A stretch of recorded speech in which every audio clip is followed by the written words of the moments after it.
Hello বন্ধুরা, আবার welcome back to you world of coins. আজকে আর একটা কয়েন নিয়ে এলাম। এই কয়েনটা হলো 1/2 আনা কয়েন। এটাও কিন্তু মোগল এম্পায়ারদের কয়েন। এটা মিন্ট হয়েছিল ইন্দোরে।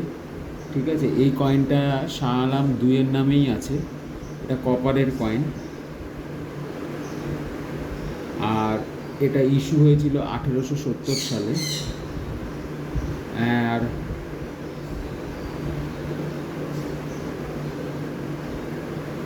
এই কয়েনটা ব্রিটিশ আমল অবধি ইউজ হয়েছে। এটাও একটা ভ্যালুয়েবল কয়েন।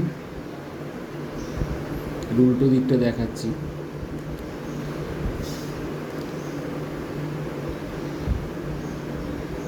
দেখুন, আশা করি এই কয়েনটা দেখে আপনাদের ভালো লাগবে। এটাও মোগল এম্পায়ারদের কয়েন। দেখুন এই কয়েনটাও আগেকার দিনের কয়েন, অনেক পুরনো কয়েন এগুলো। থ্যাংক ইউ বন্ধুরা, আমার চ্যানেলটাকে লাইক আর সাবস্ক্রাইব করুন। Have a good day.